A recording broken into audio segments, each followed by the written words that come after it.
అందరికీ నమస్కారమండి. Welcome to my channel.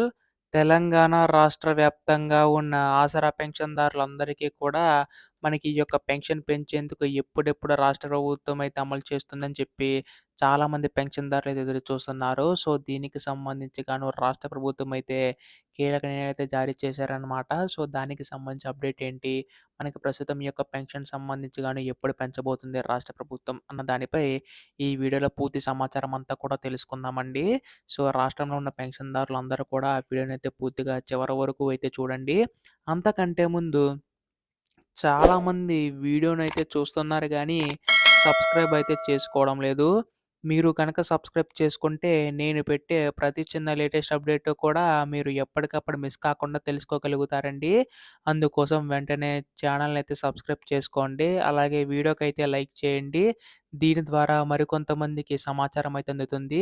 ఇంకా ఆలస్యం చేయకుండా వీడియోలోకైతే వెళ్ళిపోదాం. సో, ప్రస్తుతం మనకి రాష్ట్ర వ్యాప్తంగా ఉన్న పెన్షన్‌దారులందరూ కూడా ఎదురు చూస్తున్న పథకం మనకి ఈ యొక్క ఆసరా చేయూత పెన్షన్‌కి సంబంధించి కూడా మనకి ఎప్పుడెప్పుడు పెంచుతారని చెప్పి ఎదురు చూస్తున్నారండి.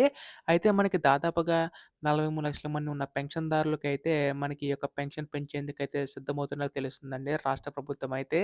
సో, దీనికి సంబంధించి కూడా మనకి రాష్ట్ర ప్రభుత్వం కీలక ప్రకటన జారీ చేసే అవకాశం ఉందన్నమాట.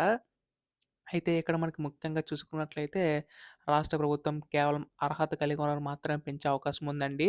సో, ప్రస్తుతానికి మనకి వృద్ధులు, వితంతులు, దివ్యాంగులు, ఒంటరి మహిళల యొక్క పెన్షన్ చూసుకున్నట్లయితే రూ. 2,000 పొందుతున్న వారికైతే రూ. 4,000 వరకు కూడా, అలాగే మనకి దివ్యాంగుల పెన్షన్ చూసుకున్నట్లయితే రూ. 3,000 పొందుతున్న వారికి రూ. 6,000 వరకు కూడా పెంచేందుకైతే సిద్ధమవుతున్నట్లు తెలుస్తుందండి. అయితే ప్రస్తుతం దాదాపుగా 5,00,000 మంది ఉన్న దివ్యాంగుల పెన్షన్ చూసుకున్నట్లయితే రూ. 6,000 అనేవైతే పెంచే అవకాశం ఉందండి రాష్ట్ర ప్రభుత్వం అయితే. అయితే ప్రస్తుతం మనకి రాష్ట్ర ప్రభుత్వం అనేక పథకాలనేవైతే అమలు చేసుకుంటూ రావడం అయితే జరిగింది కదా! సో, మీ అందరికి తెలిసినట్లుగానే మనకి రైతు భరోసా పథకం కూడా ఇంకా ప్రస్తుతానికైతే అమలు చేసుకుంటూ వెళ్తుందండి.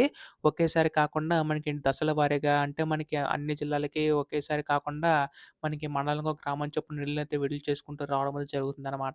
కాకపోతే కాస్త సమయం అయితే పట్టనుందండి. అందరికీ కూడా జమవుతాయి. అదే విధంగానే మనకి ఈ యొక్క ఆసరా చేయూత పెన్షన్‌కి సంబంధించి కూడా మనకి ఒక్కొక్క గ్రామానికి కూడా అలాగే నిధులు పెంచుకుంటూ వచ్చే అవకాశం ఉందండి. సో, దీనికి సంబంధించి కూడా మనకి అప్డేట్ వచ్చే అవకాశం ఉందనమాట. రేపు ఎల్లుండిలోగా దీనిపై ఏ చిన్న అప్డేట్ వచ్చినా మీరు ముందుగా తెలుసుకోవాలనుకుంటే మాత్రం ఛానల్ అయితే సబ్స్క్రైబ్ చేసుకోండి మిత్రులారా. ధన్యవాదములు. జై హింద్.